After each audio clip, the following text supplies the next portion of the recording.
Olá, a TV Justiça transmite agora a sessão de julgamentos da Subseção 2, especializada em dissídios individuais do TST. Você vai acompanhar um resumo da sessão e conferir o que foi destaque na pauta do tribunal.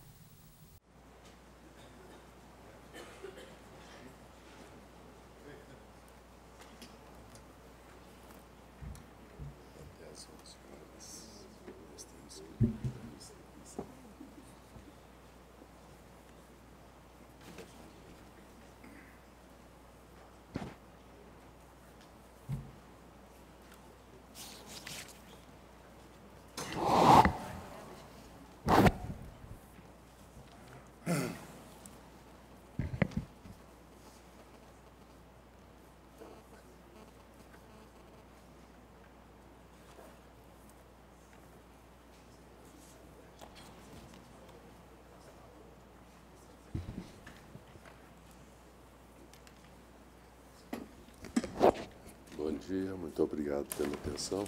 Por favor, queiram sentar-se.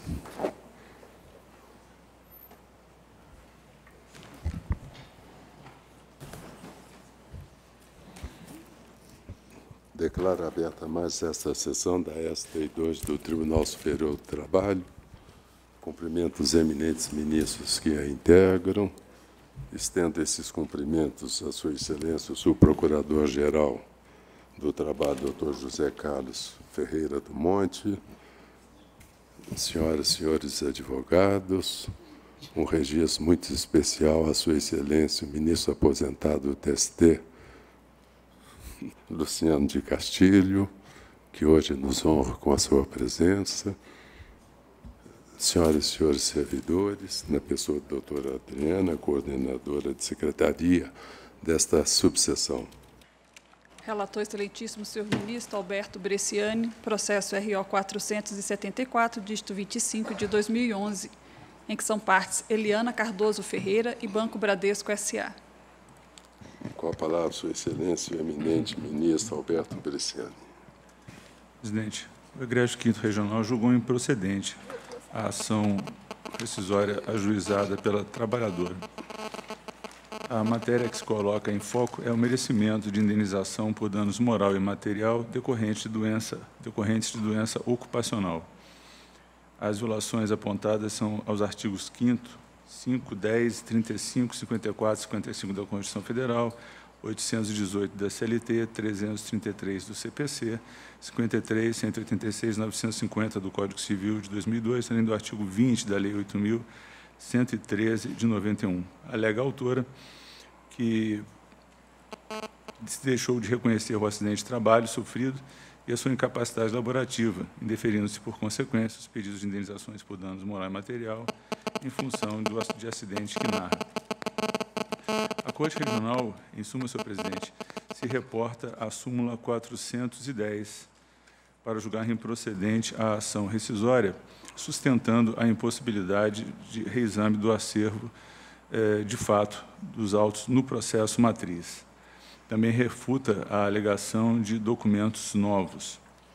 Eu transcrevo ao exame de Vossas Excelências o acórdão rescindendo, integrado pelo voto vencido da relatora, que permaneceu redatora, mas fez inserir no voto, insisto, as razões de seu voto vencido.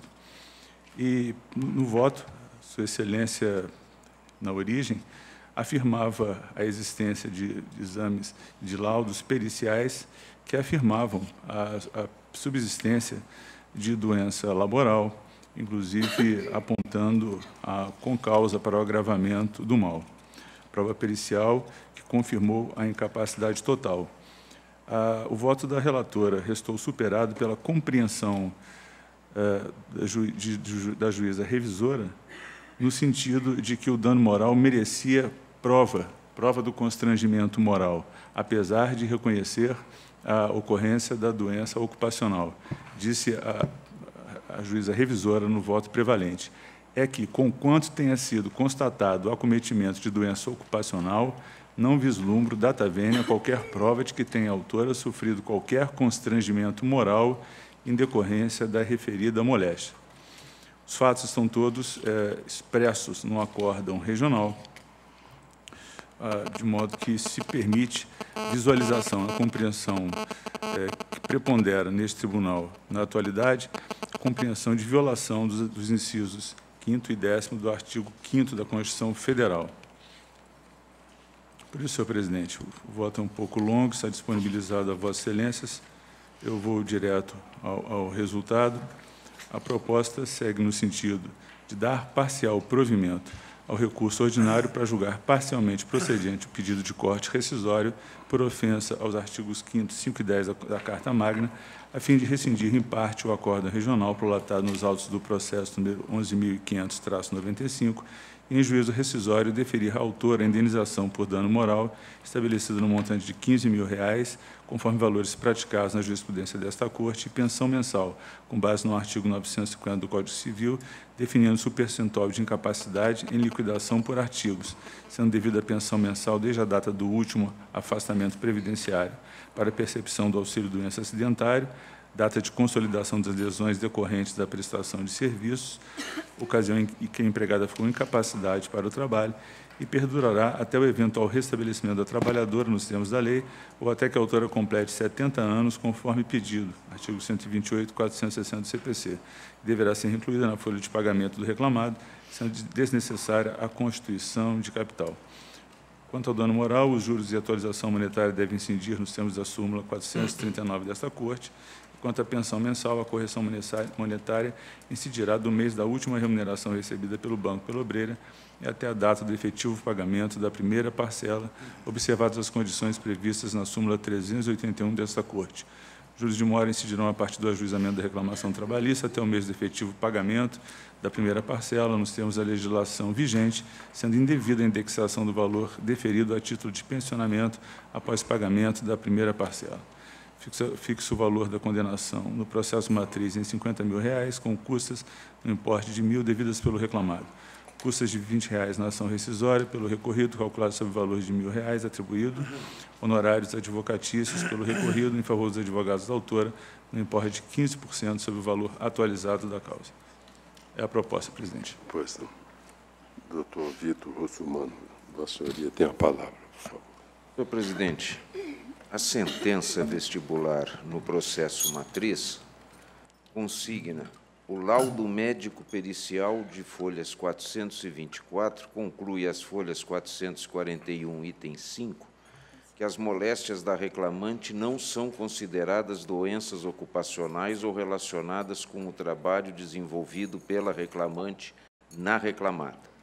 Continua explicando que tais patologias não estão relacionadas diretamente com o trabalho e não resultam de condições especiais em que este possa ter sido realizado. Esta é a sentença no processo matriz. Em relação ao acórdão regional, igualmente proferido no processo principal, acórdão rescindendo, existem algumas referências ou conclusões, mas do voto vencido. E o voto prevalecente não contém elementos fáticos suficientes e necessários à configuração dos danos. Por via de consequência, o acórdão regional proferido na rescisória afirma corretamente o óbice da impossibilidade de reexame fático. O que se pretende, na verdade, é reexame fático configurar nexo causal. E isto a partir única e exclusivamente do voto vencido da decisão rescindenda, porque o voto prevalecente não contém tais elementos, razão pela qual é, sim, matéria fática, revisão vedada, tenta-se atribuir à ação rescisória a feição de recurso.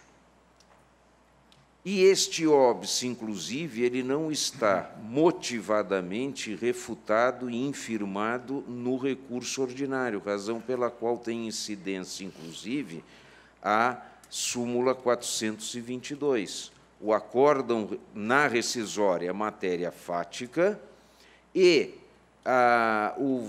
no processo principal negado os fundamentos e pressupostos do dano moral e do dano material. Vejam, Vossas Excelências, que o acórdão regional voto prevalecente diz ou menciona o acometimento de doença ocupacional, nega o dano moral, nega o dano material, não explicita que doença ocupacional seria esta, não contém nenhum elemento para refutar os fundamentos da sentença vestibular e laudo pericial, e é uma mera referência, ou seja, acometimento de doença ocupacional.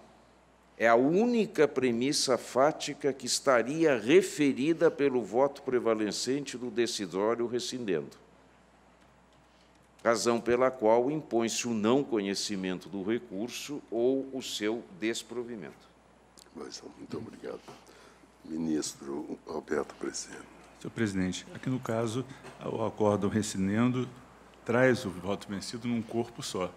Inclusive, a redatora do acórdão foi a própria relatora original, apesar de vencida quanto à conclusão, não quanto aos fatos. Tanto assim que o voto tido por vencedor não refuta as afirmações de fato inscritas no mesmo voto, apenas sustenta que haveria de se provar o constrangimento moral, matéria que é insuscetível de prova, obviamente.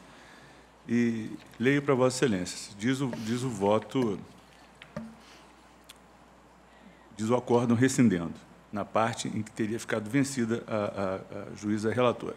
No presente feito, restou evidenciado que o recorrido foi vítima de acidente de trabalho nos termos da CAT de folhas 48 e 49, percebendo benefício previdenciário nos termos da comunicação de resultado de exame médico de folhas 50 e 51, quando foi declarada pela Previdência Social em 10/8 de 99 e em 13/2 de 2003 que a recorrente estava incapacitada para o trabalho. Diferentemente do que consta da decisão de primeiro grau, nós que a prova pericial realizada às folhas 424 e 448 comprova o nexo de causalidade entre as atribuições desenvolvidas pela reclamante e uma das diversas doenças que a acometeu. Se não vejamos, de início, observa-se a folhas 426 dos autos que a recorrente atualmente e desde 9/12 de 2002, em gozo de auxílio-doença decorrente de acidente de trabalho pela Previdência Social, constando ainda a anotação na CTPS de auxílio-doença acidentário, de 12/1 de 98 a 4/8 de 99.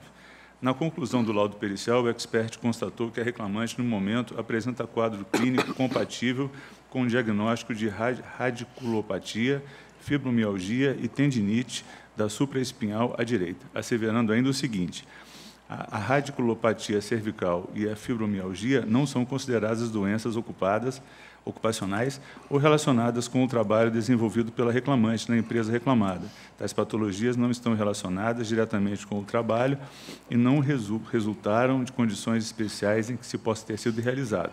Entretanto, o uso de determinados grupos musculares podem agravar as crises de dor sem interferir na evolução natural da doença. Mas prossegue.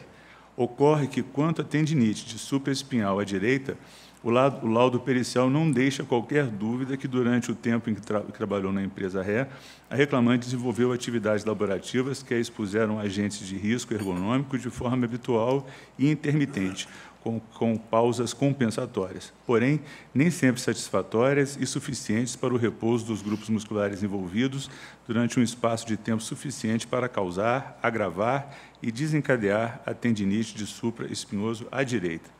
Portanto, estando comprovado nos presentes autos a ocorrência de nexo de causalidade e a culpabilidade do empregador, não se pode deixar de deferir a obrigação de indenizar.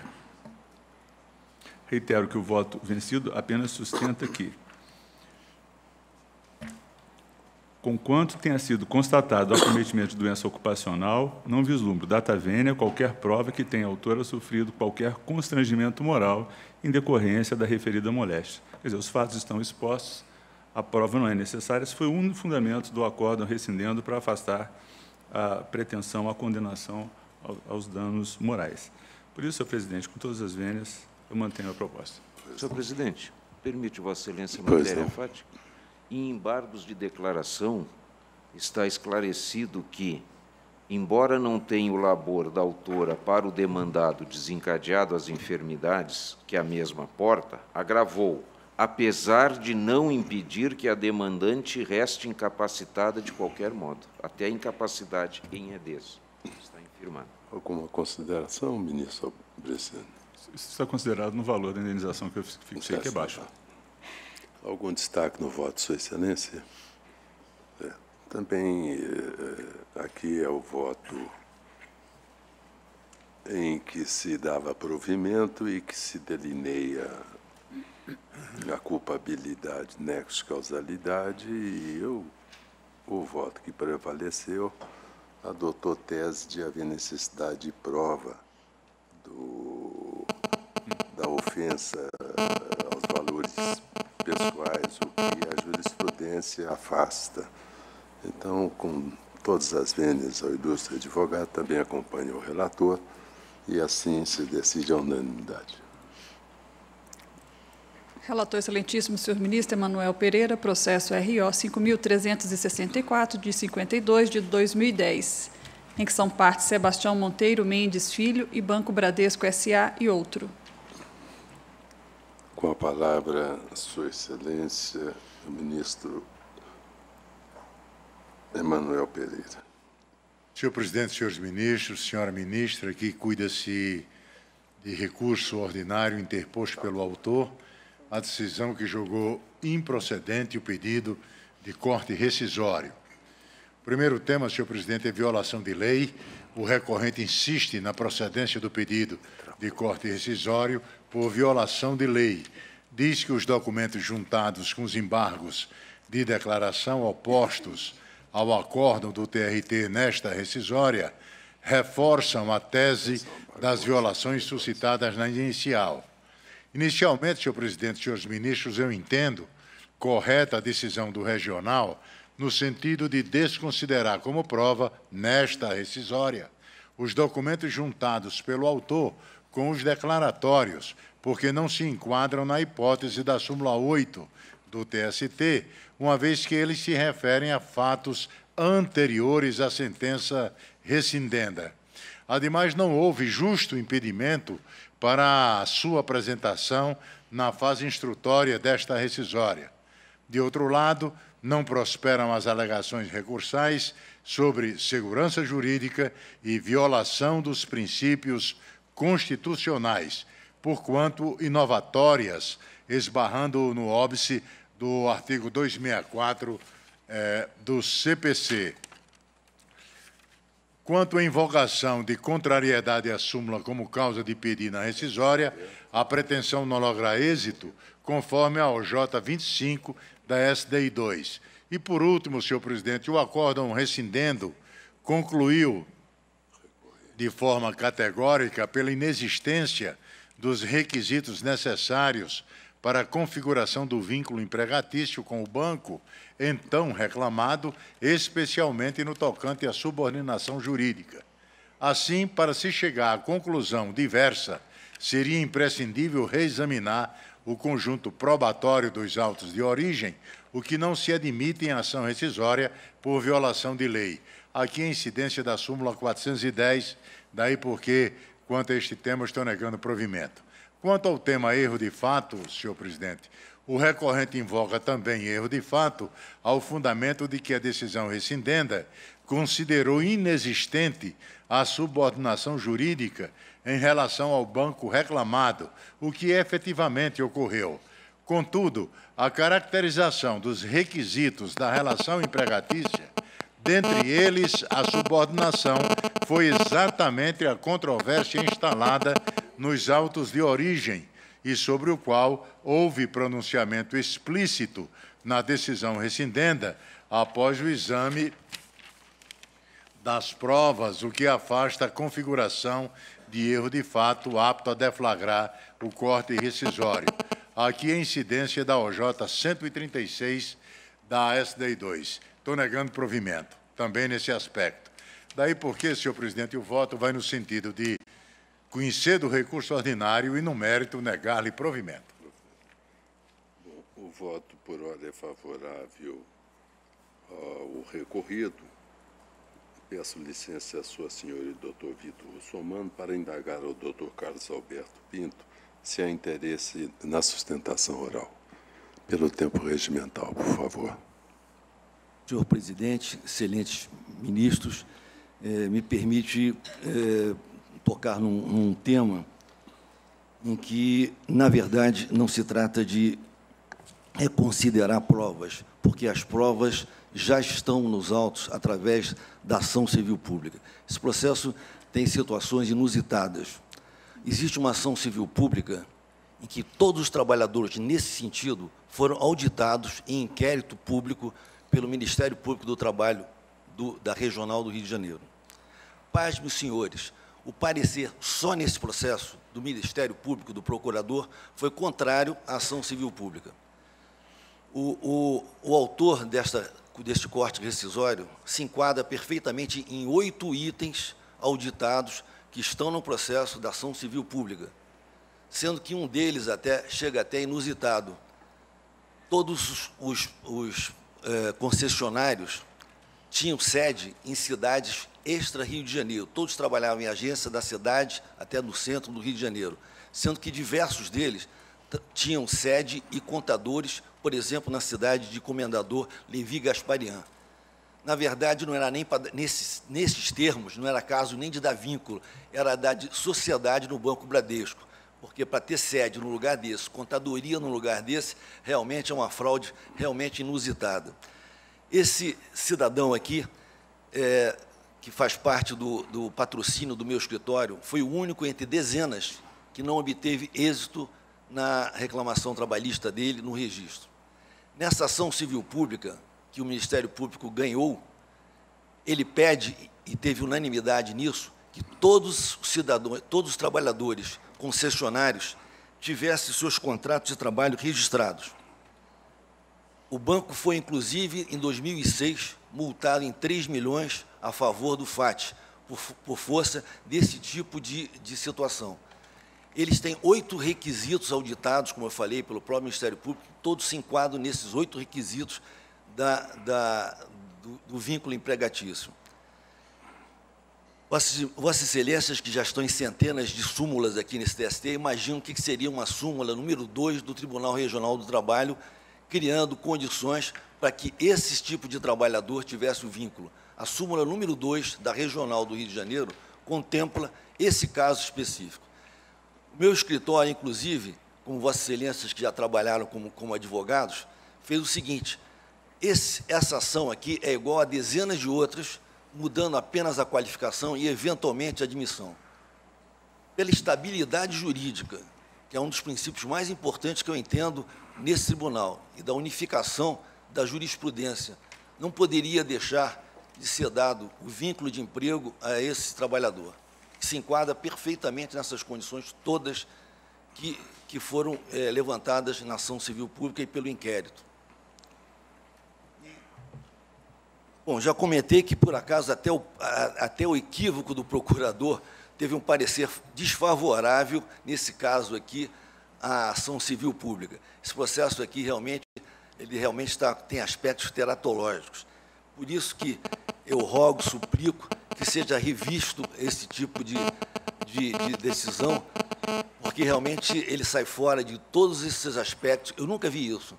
Por acaso, quem está falando aqui é um ex-diretor da presidência do tribunal e ex-assessor do Tribunal do Trabalho da minha região. Nesse meu tempo que eu passei lá, eu nunca vi isso. A ação civil pública, inclusive, o relator dela é ministro atualmente, o doutor Aga Belmonte, nesse tribunal. A ação civil pública, se for lida pelo relator, o relator talvez não tenha dado a importância devida, está um primor, está um trabalho fantástico. É só ler que bastaria uma leitura simples dela para que se fosse concedido o vínculo de emprego ao autor desse corte rescisório, como da reclamação trabalhista. Por acaso, o doutor Aga Belmonte, eu já era funcionário do tribunal, foi o primeiro colocado do concurso da década de 90, como juiz substituto, e primeiro colocado e fez o pronunciamento pela turma dele. É um brilhante professor, foi meu professor de master de processo de trabalho, etc. Mas, infelizmente, nesse corte rescisório, como revisor, ele votou contra, apesar da ação civil pública, como relator, ter feito um brilhante voto. Eu gostaria que rogasse, suplicasse a Vossas Excelências que revisse esses equívocos aqui nessa ação, porque é o único de todos os dezenas que foram contemplados no meu escritório que não conseguiu o vínculo de emprego. Inclusive por súmula número 2 do Tribunal Regional, que enquadra os concessionários que trabalhavam lá sob dependência. Tem de A a I na ação civil pública para o auditor todos os casos que ele absolutamente se enquadra e que deveria merecer esse vínculo de Vossa Excelência. É um caso inusitado, é um caso que eu chego até a ficar preocupado, porque talvez envolva até a administração nesse caso aqui. O réu, com todo respeito, fiz parte da diretoria dessa coisa toda, andou fazendo um trabalho belíssimo lá de organização de congressos no sul da Bahia, de uma série de palestras, etc., tal, sobre isso. Não sei se isso criou algum empecilho para que se desse vínculo ao único das dezenas que eu consegui. Todos tiveram vínculo, menos esse. Isso não pode acontecer num tribunal superior que tem por objeto princípio a unificação jurisprudencial das causas laborais. Muito obrigado. Pois não, eu que agradeço. Ministro Emanuel Pereira, mantém o voto. Senhor presidente, eu estou mantendo o voto. Algum destaque no voto de Sua Excelência, ministro Emanuel Pereira? Sem destaques, assim se decide a unanimidade. Gostaria de ressaltar que é ação rescisória. A ação rescisória, sabemos todos nós, não se discute justiça ou injustiça, se foi correta ou incorreta, se esses fatos alienígenas trazidos à colação importariam em uma decisão diferente. Não é também recurso, quer dizer, ela visa rescindir a coisa julgada material. Eu sempre digo que é mais fácil um camelo passar pelo fundo da agulha do que se acolher uma ação rescisória numa parábola, numa paródia, se é assim que se pode dizer, da passagem bíblica. É mais fácil o camelo passar pelo fundo da agulha do que o rico entrar no reino dos céus. A ação rescisória é estritíssima. Do contrário, cria-se a insegurança jurídica total. Perde-se nas vias ordinárias, depois vem na ação rescisória e se pretende reformar uma decisão, dando à ação rescisória data vênia, incontrastável natureza recursal que ela não desfruta. Então, pedindo vênia ao ilustre advogado, também acompanhe o relator, e assim se decide a unanimidade no senhor do voto eminente, ministro Emanuel Pereira. Senhor presidente, registro pelo recorrido, senhor presidente. Consignada a presença do ilustre advogado, doutor Vitor Russomano Júnior. Relator excelentíssimo senhor ministro Cláudio Brandão, processo RO 7.748, dígito 49 de 2012, em que são partes Silvia Helena Feitosa Vieira e Itaú Unibanco S.A. Com a palavra, Sua Excelência, o eminente relator, ministro Cláudio Brandão. Com a brevidade de sempre, presidente, sem resolução do mérito, perda de objeto sobreveniência da decisão de mérito respectiva. Se necessário for, farei esclarecimentos. Perfeito pelo recorrido. Perfeito.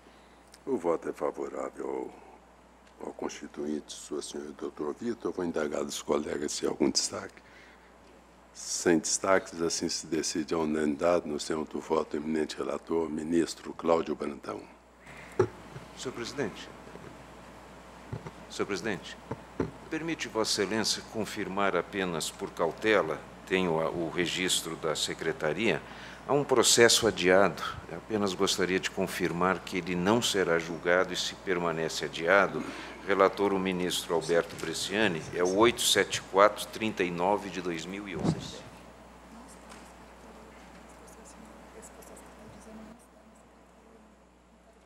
Não está liberado isso, não. É apenas adiado, não é, senhor presidente? Não, ainda está na secretaria. Tá. Segundo a informação, está na secretaria para... Está certo? Então, próximo pregão. Relatora excelentíssima senhora ministra Adelaide Miranda Arantes, processo RO 5.949, dígito 66 de 2010, em que são partes Fundação Chesf de Assistência e Seguridade Social, Companhia Hidrelétrica do São Francisco, Chesf, e José Rodec Cipriano e outros. Com a palavra, Sua Excelência, a eminente relatora, ministra Adelaide Miranda.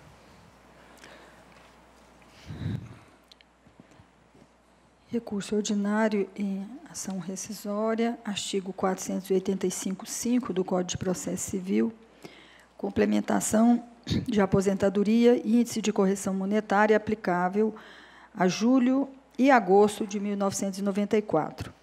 Violação do artigo 38 da Lei 8.880, de 94, configurada.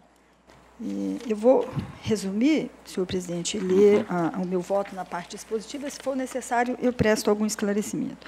O meu voto é no sentido de dar provimento para julgar parcialmente procedente a ação rescisória, a fim de desconstituir parcialmente o acórdão regional proferido nos autos do processo 173.300.64/2006, e, em juízo rescisório, excluir as diferenças de complementação de aposentadoria dos réus decorrentes da aplicação do IGPM nos meses de julho e agosto de 1994, diante da correta utilização do IGP-2, nos termos do artigo 38 da Lei 8.880, de 94. Investidos os ônus da sucumbência na ação rescisória quanto às custas processuais que são devidas pelos réus no importe de R$ 28.151,75, calculada sob o valor dado à causa de R$ 1.407.587,75, dispensados em face dos benefícios da justiça gratuita concedidos pelo Tribunal Regional, devidos pelos réus honorários advocatícios no importe de 5% sobre o valor dado à causa, o que ficam também dispensados, em virtude dos referidos benefícios. Com o trânsito em julgado, libere-se o valor do depósito prévio à altura. É o meu voto. Por ora, o voto é favorável ao recorrente, doutor Otoniel. Eu vou indagar dos colegas se há algum destaque. Não havendo destaque, assim se decide a unanimidade. Nos termos do voto da eminente relatora, a ministra Adelaide Miranda, consignada a presença do ilustre advogado doutor Otoniel Furtado Gueiros Neto. Muito obrigado. Relator excelentíssimo, senhor ministro Emanuel Pereira, processo RO 20.200, dígito 81 de 2011, em que são partes Arcanjo José Lino Flores de Moura e Banco do Brasil S.A. Com a palavra, sua excelência, o eminente relator, ministro Emanuel Pereira. Senhor presidente, senhores ministros, também me utilizando da mesma brevidade do ministro Cláudio Brandão, aqui, senhor presidente, quanto ao conhecimento, é um recurso ordinário interposto pelo autor a decisão que julgou improcedente o pedido de corte rescisório. O primeiro tema é violação do preceito de lei, aqui incidência da súmula 422 do TST, não conheço. Quanto ao mérito, documento novo, a incidência da súmula 402 do TST, eu nego o provimento. O voto, senhor presidente, vai no sentido de conhecer parcialmente do recurso ordinário e, no mérito, negar-lhe provimento. Pois não. Engraçado que ele impugna não o acordo recorrido, mas a decisão rescindendo. E erro de fato. Indago dos colegas se há algum destaque. Sem destaques, assim se decide a unanimidade. Nos termos do voto do eminente relator, ministro Emanuel Pereira, registrada a presença do ilustre advogado, doutor Jairo Wairos, deferida a procuração. Muito obrigado, doutor. Relator excelentíssimo, senhor ministro Emanuel Pereira, processo RO 5.806, dígito 23 de 2013, em que são partes Nilceleno Martins da Silva e outros, Associação Beneficente dos Associados Anjos da Vida, Operários e Camaradas da Saúde do Brasil, Instituto Nacional de Apoio à Educação, Desenvolvimento, Pesquisações e Assistenciais em Saúde, Meio Ambiente e Turístico e Ministério Público do Trabalho da 15ª Região. Com a palavra, sua excelência, o eminente relator, ministro Emanuel Pereira. Senhor presidente, senhores ministros, aqui cuida-se de recurso ordinário interposto em face de acórdão do TRT da 4ª Região, em que é negado provimento ao agravo regimental interposto pelos impetrantes e mantida a decisão do desembargador relator, em que, aplicando a diretriz traçada na súmula 415 do TST, extinguiu o feito sem resolução do mérito. E meu voto, senhor presidente, se houver necessidade, eu darei maiores explicações, é conhecer do recurso ordinário e, no mérito, negar-lhe provimento. sobreveio à sentença e perdeu o objeto. Doutor Felipe, eu vou indagar dos colegas se há algum destaque. Algum destaque no voto de Sua Excelência? Sem destaques, assim se decide ao unânime. Senhor presidente, pela ordem, o voto foi no sentido de reconhecer, então, a perda do objeto pela súmula 414, item 3? Sim. Ausente uma das condições da ação, impõe-se a manutenção da extinção do processo, sem resolução do mérito. Muito obrigado, Excelência. Eu peço somente o registro da presença, então. Talvez precisa, pelo exposto, nego provimento ao apelo. Vossa Excelência, pelo exposto, extingo o processo. Sim. Né, porque o negar provimento na parte dispositiva mantém, né? Porque Vossa Excelência, assister ausente, uma das condições da ação é a manutenção da extinção do processo. Então. Ah, não, tá, já foi extinto lá e está sendo negado provimento aqui. Perfeito, não precisa alterar nada. Desculpe, ministro. Então, assim se decide a unanimidade. Nos temos o voto do excelentíssimo ministro Emanuel Pereira, consignada a presença do ilustre advogado doutor Felipe Vasconcelos Benício Costa. Muito obrigado, doutor. Relator excelentíssimo senhor ministro Emanuel Pereira, processo RO 55.100, dígito 74, de 2008, em que são partes Banco do Brasil S.A., Caixa de Previdência dos Funcionários do Banco do Brasil, Previ, e Percival Zilioto. Com a palavra, Sua Excelência e o eminente relator, ministro Emanuel Pereira. Senhor presidente, senhores ministros, senhora ministra, aqui trata-se de recursos ordinários interpostos pelas RES em face do acórdão do TRT da 9ª Região, em que julgada procedente a pretensão desconstitutiva. Recurso ordinário interposto pelo Banco do Brasil.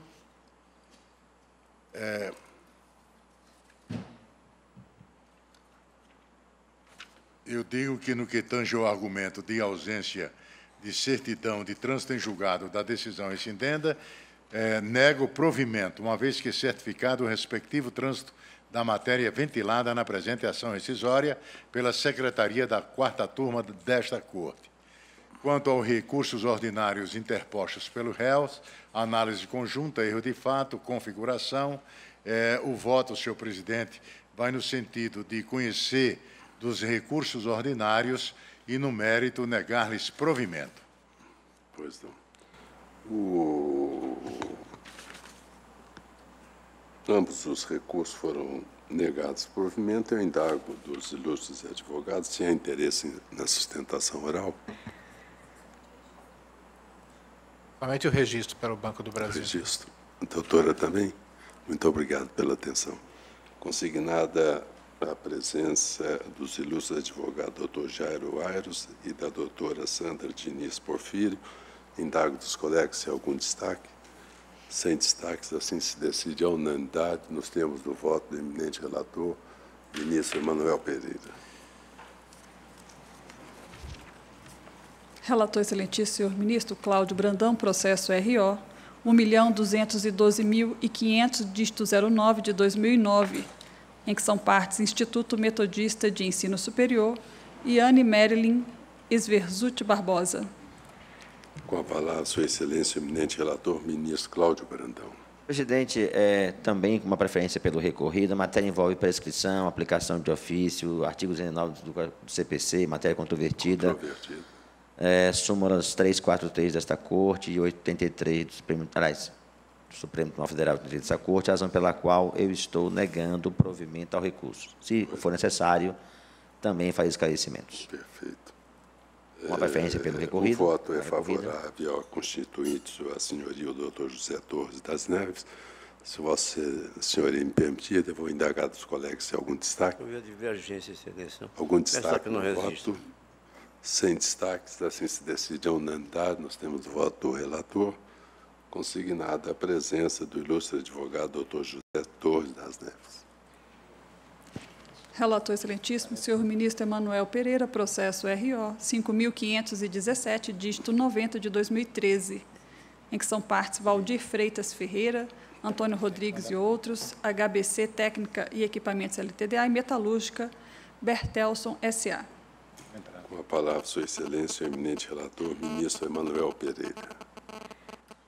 Senhor presidente, senhores ministros, senhora ministra, cuida-se de recurso ordinário interposto em face de acordo do TRT da 15ª Região, em que negado provimento ao agravo regimental interposto pela impetrante e mantida a decisão da desembargadora relatora em que julgado extinto feito sem resolução do mérito.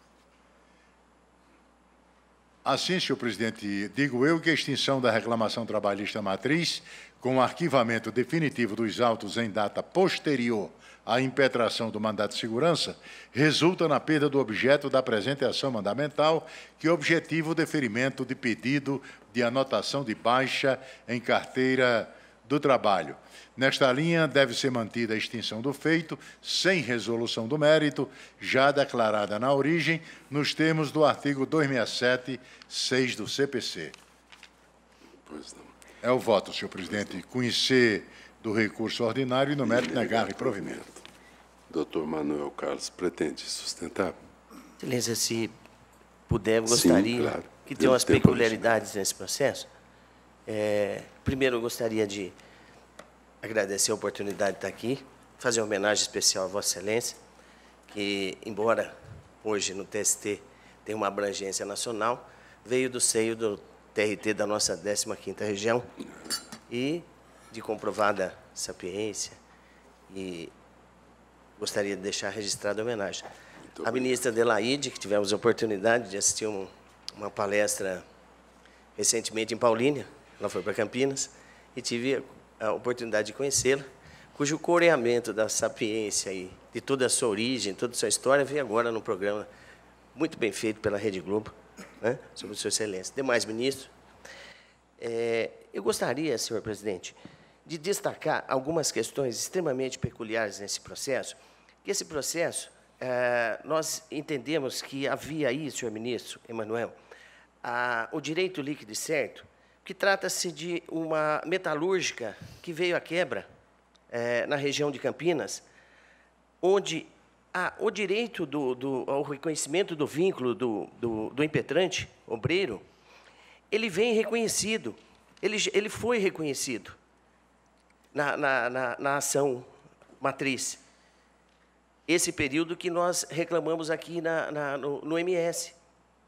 E eu entendo que deixar o reclamante, porque a monocrática, que depois experimentou um regimental, ela acentua o seguinte, e faz a seguinte consignação, senhor presidente e demais ministros.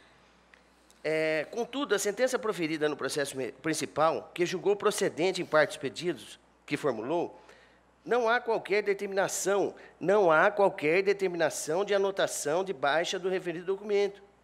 Por conseguinte, não há se cogitar a existência de direito líquido certo de impertinente, muito menos ser a ação mandamental instrumento adequado para anotação na CTPS, bastando para isso. Aí que eu entendo que o reclamante ele tem o direito líquido certo, que já é reconhecido, até mesmo pela monocrática nesse MS.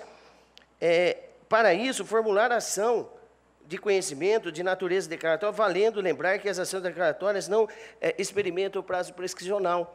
Eu entendo que jogar o obreiro, que já tem o vínculo reconhecido numa sentença onde essa metalúrgica foi, inclusive, revel, a degree área, né, a área cinzenta de uma ação declaratória, para se dizer se ele tem direito ou não à anotação.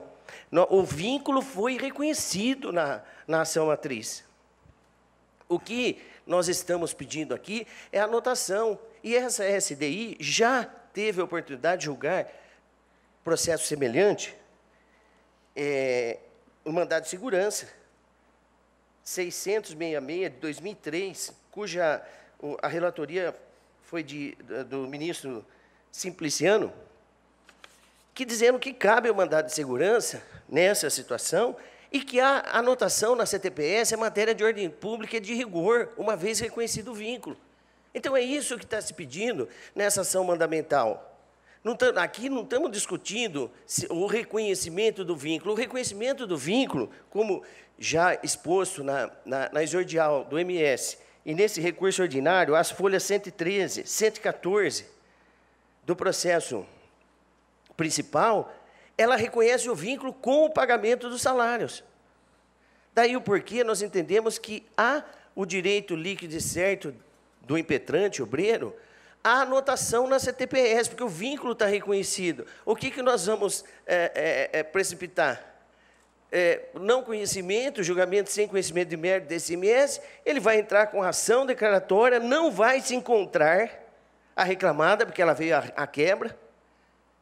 Então, eu acho que, humildemente, eu acho que esse tribunal, que também reputo que é um tribunal cidadão como o STJ, das leis laborais, tem a sensibilidade, senhor ministro relator, de ver que é uma situação diferenciada. Nós não estamos pleiteando aqui o reconhecimento do vínculo empregatício.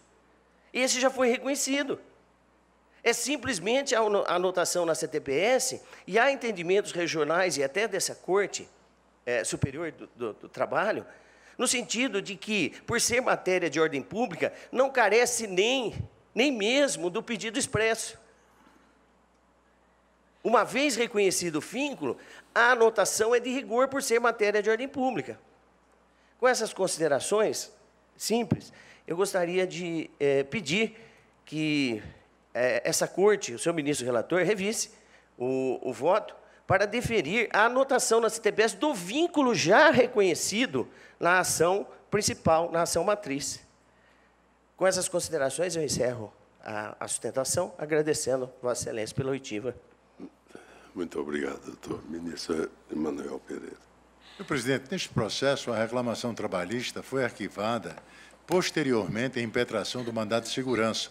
Portanto, o voto, senhor presidente, não adentra na existência ou não do direito líquido e certo, mas sim no fato de que, com o arquivamento do processo matriz, perdeu-se o objeto da ação mandamental. Daí porque, senhor presidente, pedindo todas as vênias ao eminente advogado, eu estou mantendo o voto, presidente. Uma questão de ordem, excelência. Uma questão de ordem. Esse arquivamento que Vossa Excelência se refere, ele veio após a nossa solicitação de visto, porque esse processo já estava arquivado. Ele já estava arquivado, esse arquivamento, nós pedimos solicitação para... É só questão de fato, sabe, doutor? Isso não amplia o debate. Algum destaque no voto, Sua Excelência? Sem destaque, eu acho interessante que se registre, independente do fato de a ação já estar arquivada, é que o juiz indeferiu o pedido de anotação de baixa da CTPS. Com a quebra da empresa, certamente ela não fará anotação de baixa, porque quem fará é o síndico e não a empresa. Pode-se pedir o desarquivamento e a secretaria anotar a baixa de acordo com o que dispõe a CLT. Nem precisa de ação rescisória. Pode ser resolvido lá na vara, pedir o desarquivamento e, na forma da CLT, pedir que se faça a anotação de baixa da carteira, em razão de a empresa estar em regime falimentar e não haver possibilidade de o síndico fazer a anotação. Agora, aqui, com um processo extinto, não é possível desarquivar o processo e retomar toda essa situação. Então, pedindo vênia ao livro, sou advogado, também acompanho o relator, e assim se decide a unanimidade.